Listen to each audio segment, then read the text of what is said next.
Hello, listeners. As an enhancement to your listening experience, I am now going to present these archive episodes unedited in their entirety, which includes all of my afterthoughts.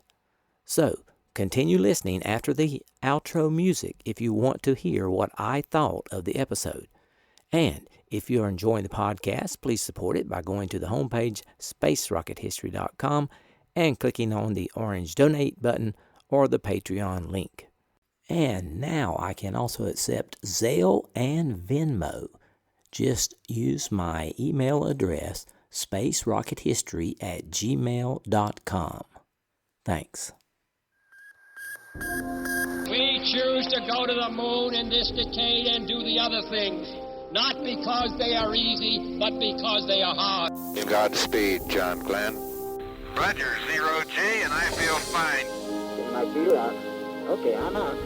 How does it feel for the United States to be the new record holder? At last, huh? When that baby lights, there's no doubt about it. Liftoff. We have a liftoff. 32 minutes past the hour. Liftoff on Apollo 11.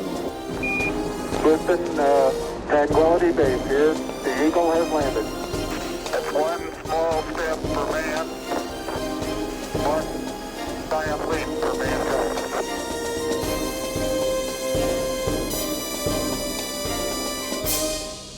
Hello and welcome. This is Michael Annis, and you're listening to episode 247 of the Space Rocket History Podcast.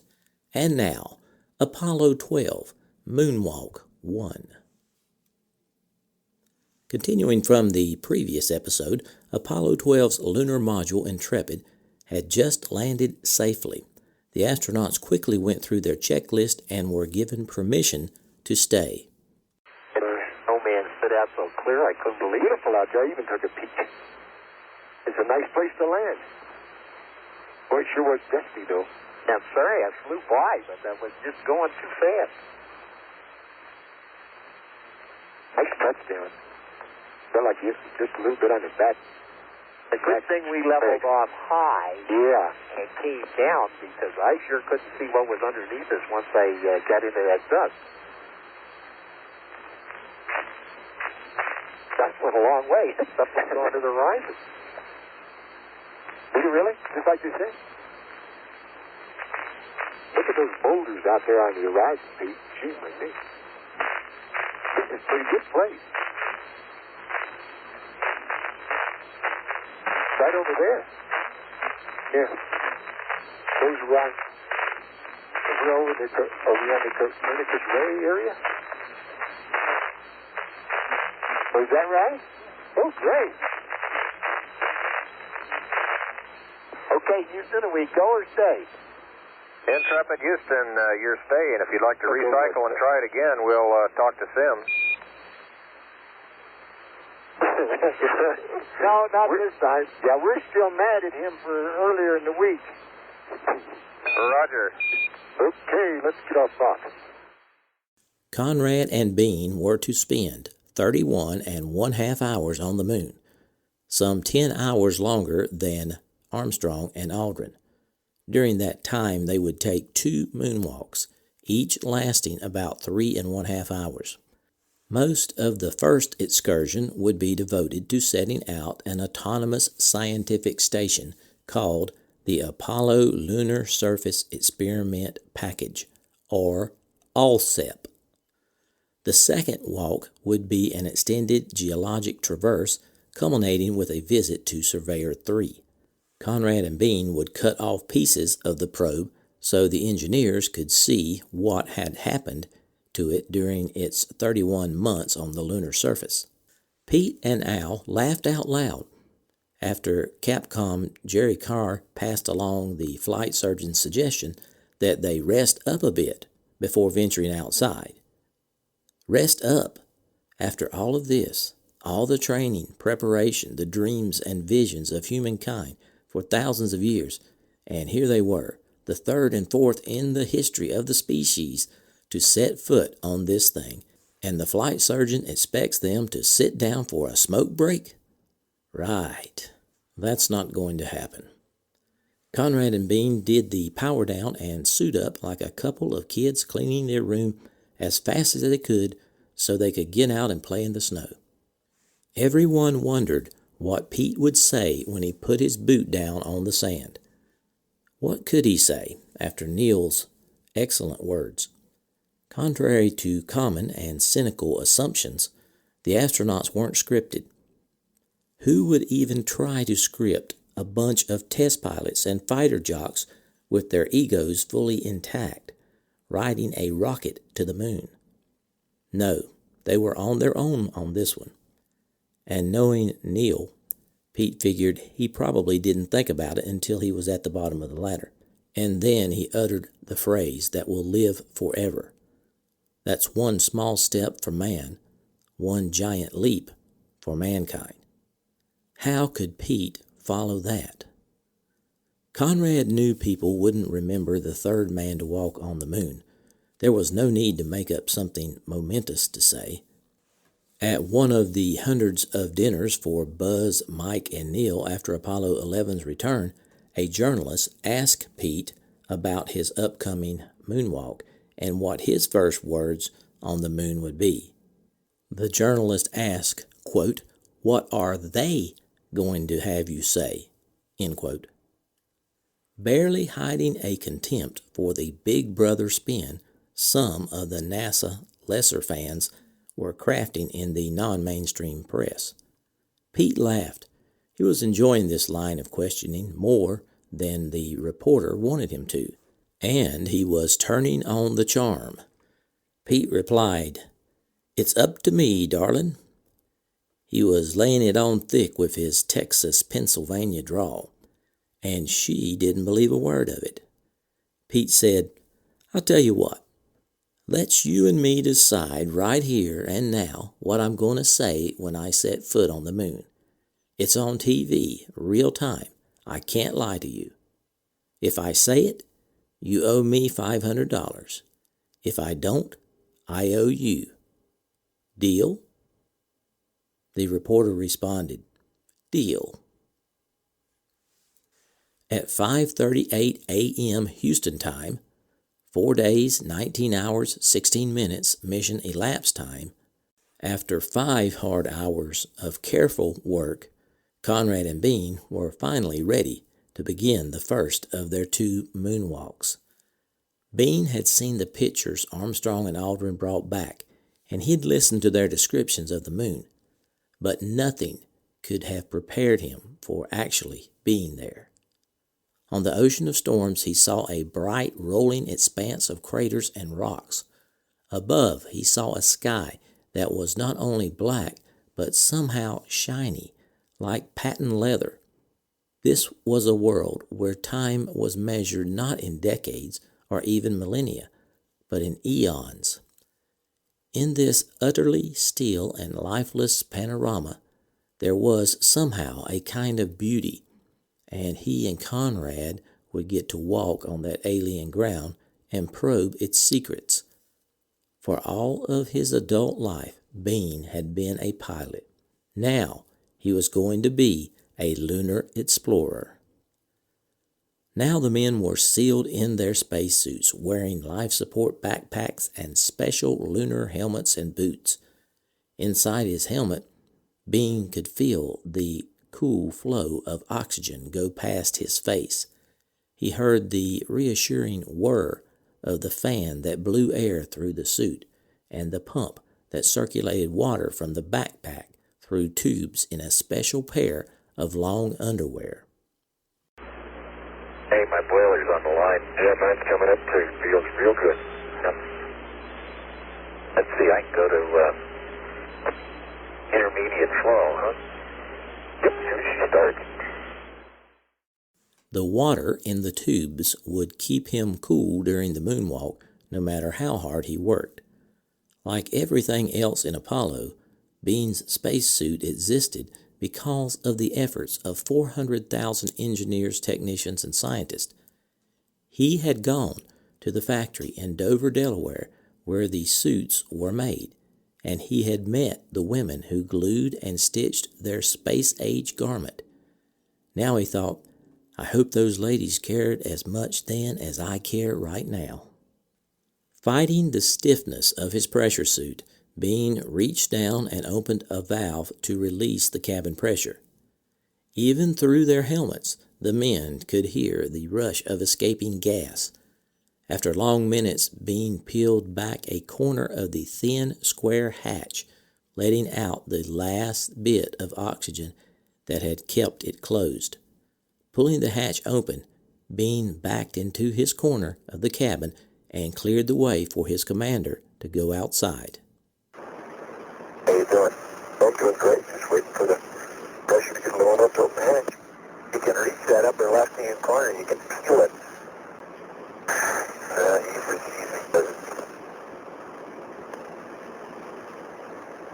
There you go. Got it, baby. Okay, the hatch is open now. Okay, we'll reset the bell. Okay? In a minute, I'll hold it. Pull it open again. Got it? Okay, I've got the hatch. Go ahead and reset the valve. Okay, now what I need to do is get some water going after you stand up. Okay? Shape. Alright. Leaning against me. Okay. Speed water. Open. Okay, let's get it going. Line's on. Line's on too. Okay? Consider it cool. Alright, while we're doing that, rest until cooling sufficient. Verified PPA stable at 3.7. Mine's still up there at some horrendous number. 4.8. No wonder I can't move. Get out. LEM suit circuit 3.6 to 4.0. It is 4.1. Good. Okay, 4.3.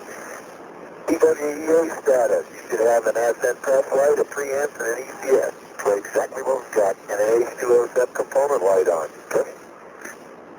Lighting initiator, numerics dim. Okay. PD16 TV closed. Right? See that? I'm going to turn around. Okay. Now, if you'll just hold still a minute, and then you're going to have to turn around and get in the corner. Okay? And bend over and I'll get your antenna up. Alright? Easy. You good? Okay. Bend over. Okay. Hatch open 1151037. Line the antenna up. Okay? Bean watched carefully as Conrad squeezed his suited bulk through the narrow opening, making sure his commander's suit didn't damage the hatch seal. Bean told Pete, "You're headed right square out the hatch. Wait.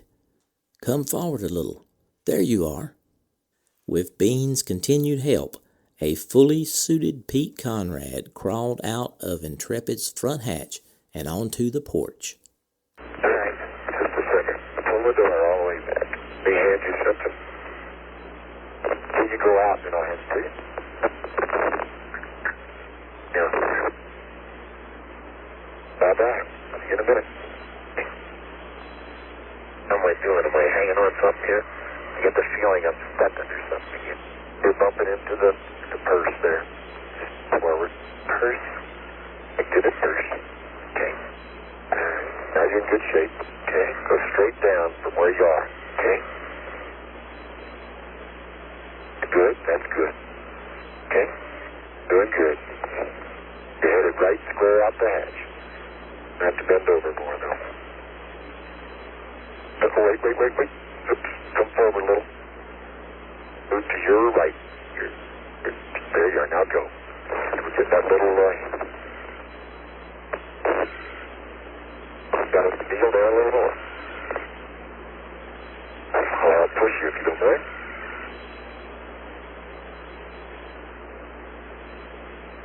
Got him hung on. You're okay. Get this garbage bags in my way. Okay?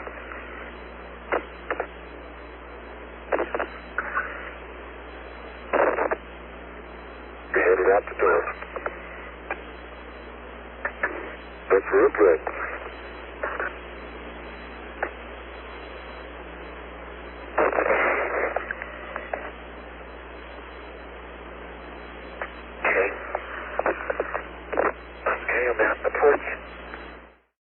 Conrad and Bean could not gauge distances or sizes, and that made it almost impossible to figure out what craters were in front of them. But when Conrad finally stood on the top rung of the ladder, he could actually see part of the Surveyor crater. In fact, he realized with a mixture of relief and alarm he had landed intrepid less than 30 feet from the crater's rim. TV starting to come in. Hey, I'll tell you what we're parked next to. What? We're about 25 feet in front of the Surveyor crater. That's good. That's where we want it to be. I bet you when I get down to the bottom of the ladder, I can see the Surveyor. All right, figure out you want to take this with you, Pete? Sounds good, Pete, just like you wanted. Just swing her out here. That's right. Conrad headed down the ladder while a color TV camera broadcast the scene to the Earth. Caution dictated that he move slowly in the lunar vacuum, but Conrad was impatient. From the moment of touchdown, he couldn't wait to get outside. He had to get down to the surface and find out once and for all whether the Surveyor was really there. You have any TV, Houston? Roger, we've got a TV. No Pete Conrad as yet. No, I'm at the top of the ladder. Okay, now look, this thing is all the way out of the ladder. How do you want me to do it? Just keep going. Huh? Adios. No, but this thing isn't all the way out of the... That's okay. Here, let me have this end of it. I can come back up the ladder a notch. Okay. Attaboy. Which end is that? Sure flies in 1/6, but... Yep. Wait a minute. Looks like we got 900 feet of this stuff. Okay, just a second. Don't go down yet. I gotta get my camera on you, dude. I can't get down yet anyhow. I gotta, whoop. Get the LEC all the way down. Okay? There we go.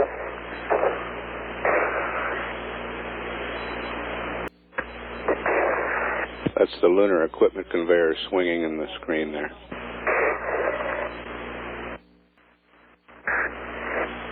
What's the problem? Oh, an LEC came out of the bag in 3 pieces, and as you would well imagine, I picked the wrong piece. You want me to pull it back in and throw you in? No, that's not the problem. Geez, no trouble. I got it right now. They aren't kidding when they say things get dusty.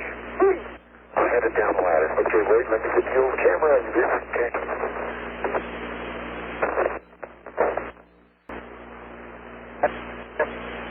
You're coming into the picture now, Pete. Okay. Okay, got the old camera running. Okay. Pete stopped on the last rung of the ladder, looking down at the gray-white sand.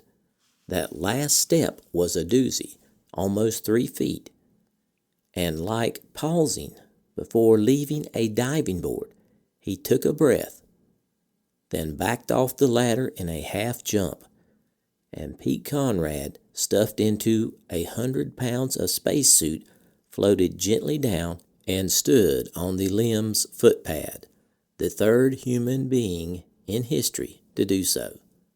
What were his thoughts at this moment? Down to the bed. Okay. Man, that may have been a small one for Neil, but that's a long one for me. In case you didn't catch that, the words were, "Whoopee, man, that may have been a small one for Neil, but it was a long one for me." End quote. They were, in fact, prepared remarks, but they were prepared at a banquet table with that pretty yet cynical journalist. A self-deprecating joke about the 5, 6.5-inch astronaut's height. There was no more significance in the words than that. They boomed over the speakers in Mission Control and were met with the usual response of those in Conrad's presence. Big belly laughs. Yep, that was Pete up there all right, the one and only. Pete laughed too, secretly knowing he had just won his bet with the journalist. Only he never saw her again, and he never saw his $500 either. As Neil Armstrong had done, Conrad held on with his right hand and placed his left boot on the moon. He swirled his foot in the dust, saying, "Ooh, is that soft and queasy? I don't sink in too far." End quote. Still holding on, he planted both feet on the surface and then let go. His first steps brought him into the blinding glare of the sun. He turned away from it, moving in small, floating steps across the shadowed ground, leaning forward at an impossible angle to compensate for his backpack. He felt as if he might fall over at any moment. I'm going to step off the pad, Mark. Ooh, is that soft? Hey, that's neat. I don't sink in too far.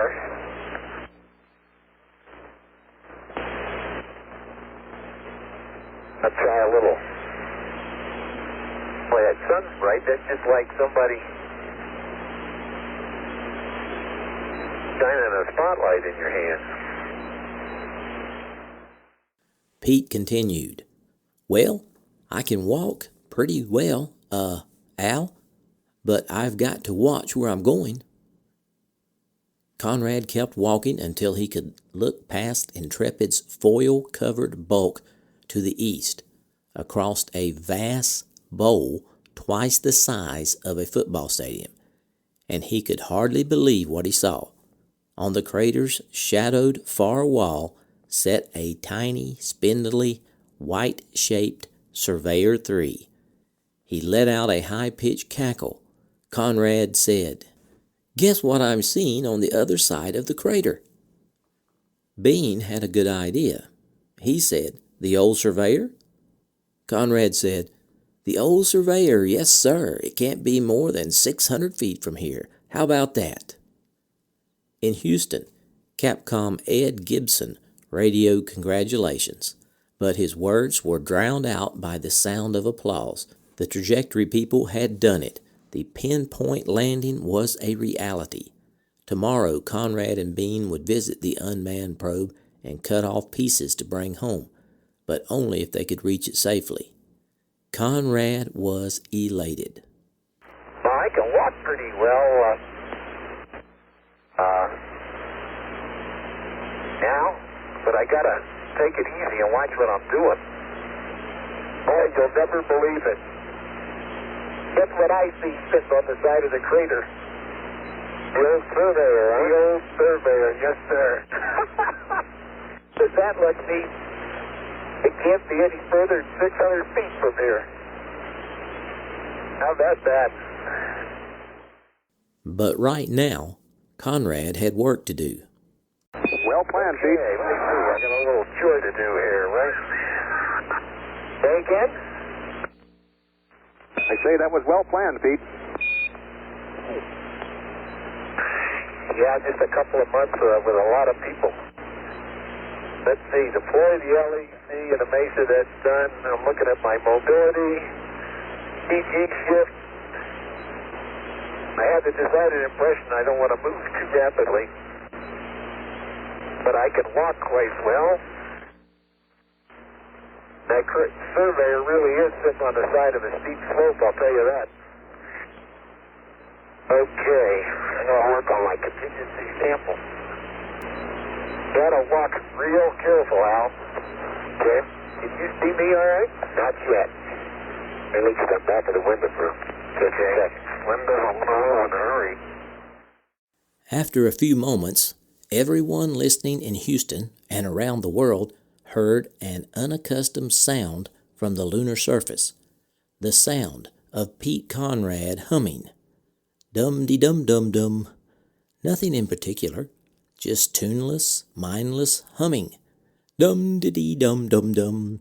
Inside Intrepid, Bean didn't notice the humming at first. He had heard his commander do the same thing in the simulator and flying T-38s. Even for Pete, though, this was more than usual. Every few minutes the tune that had no tune crept onto the Earth-Moon airwaves. In the press room at the Manned Spacecraft Center, the reporters covering the flight half-jokingly wondered if Conrad was on an oxygen high. But to more accustomed ears, this was simply the sound of Pete Conrad in his no-sweat mode.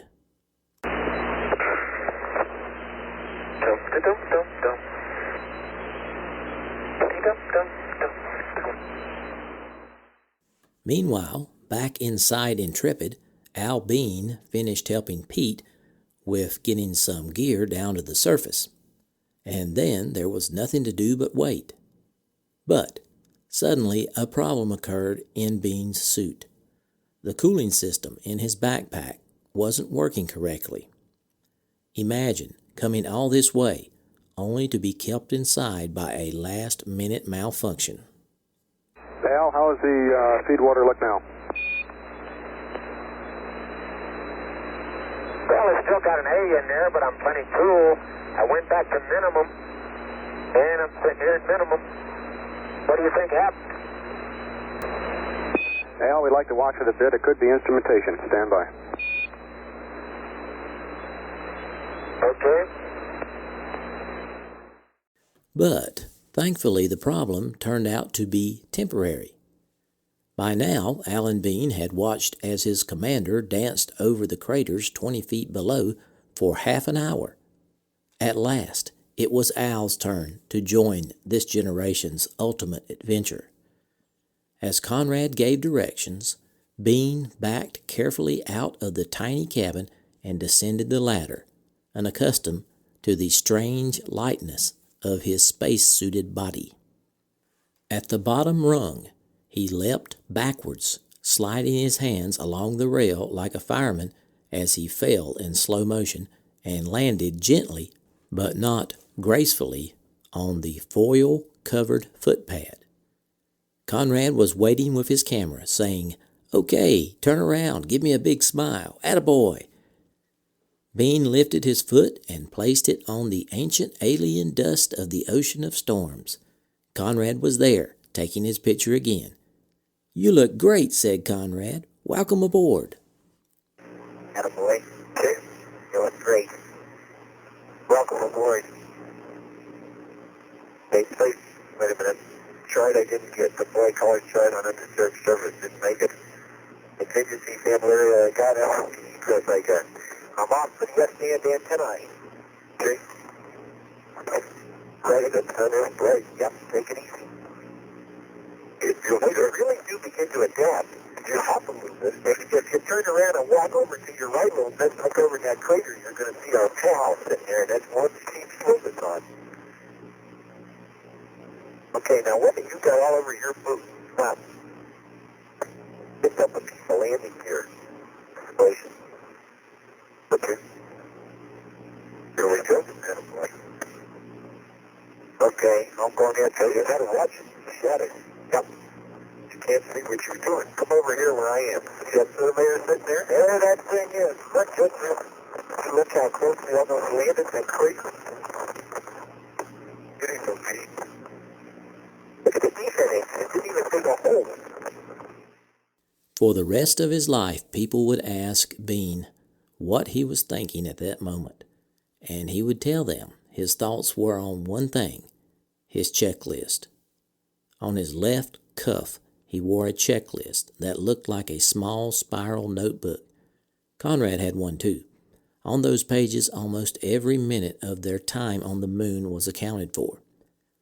Before the flight, it had been Bean, with his love for detail, who had delved into the task of helping to write that checklist. But before he set about his assigned task, there was something he wanted to do. Reaching into a storage pocket on his thigh, he pulled out his silver astronaut pen, the one he had worn on his lapel during his 6 years as a rookie. When he returned to Earth, he would receive the gold pen of a space veteran.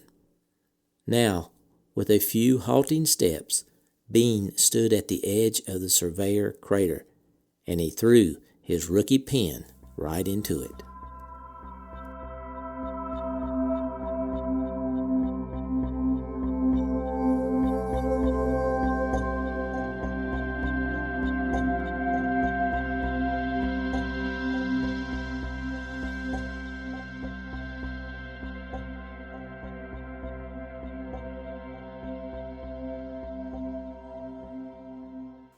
Salutations from Southern Alabama. This is Michael Annis, your host, and I wanted to say thanks for listening to episode number 247 of the Space Rocket History Podcast entitled Apollo 12 Moonwalk 1 Part 1.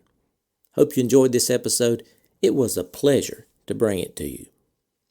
I want to give a big shout out to all my longtime listeners. Thanks for staying subscribed and extend a warm welcome to my new listeners. I'm glad you're here. Today, we salute my moon emoji donors. These donors have supported the podcast for 3 years in a row, and they receive a moon emoji next to their name on the donors page. Had just a few afterthoughts about this week's episode. Next week, of course, we will continue with Apollo 12's first moonwalk. And I also wanted to remind everyone to get your tang ready. Every 50 episodes, we have a little fun celebrating with the Tang ceremony. Next week, it will be episode 248, so we should hit 250 in maybe the first week of April. So get your Tang ready. Oh, and I want to thank an anonymous donor who sent me 2 cans of Tang. Whoever did that, thank you very much. They will be consumed, I assure you. Thank you. I want to give credit to my sources for this episode. A Man on the Moon by Andrew Chaikin. Failure is Not an Option by Gene Kranz. Rocket Man by Nancy Conrad. The Apollo 12 Flight Journal. And, of course, Apollo, An Eyewitness Account by Alan Bean. Well, it turned out Pete nearly landed the lunar module in the Surveyor crater, about 25 feet from the edge. But pinpoint landings are real, and they can pull it off. That was really kind of close, especially considering the distance they covered. Now, Al Bean spent 6 years as a rookie astronaut, and then he became the 4th person to walk on the moon. I think he was really glad to get rid of that rookie pen. He just threw it in the Surveyor crater. I have a little bonus coverage here, and I would like to read a passage from Alan Bean's book, Apollo, An Eyewitness Account. The passage, I think, really expresses what it meant to Bean to walk on the moon. The title is called Beyond a Young Boy's Dream. When I was a young boy, I dreamed of flying airplanes. I built model airplanes of balsa wood and paper and glue. Some were powered with thin rubber bands, and others with small, noisy gasoline engines. By the time I was in high school, model airplanes of all shapes and sizes were hanging by thin wires from the ceiling of my room. Airplanes were the last thing I would see before falling asleep at night. I dreamed of flying higher than the highest cloud and faster than the fastest wind. As I grew older, the dream grew stronger. When I completed flight training and my mother pinned on my Navy wings of gold, when I was a jet pilot flying off tiny gray aircraft carriers on the vast blue oceans, when as a test pilot flying all the Navy's latest aircraft to their limits, and when as an astronaut I was training to rocket to the distant white moon in a silver spaceship. Well, here I am, standing on the moon. To reach this distant world, I flew higher than any cloud and many times faster than the wind. I am living much more than my boyhood dream, And now, as I look out over the magnificent desolation of the lunar surface, little boys and girls on Earth are building model rockets, dreaming of flying higher than the moon and faster than a shooting star. Okay, I have posted some pictures and the audio for this episode on my homepage, spacerockethistory.com. I hope you check that out.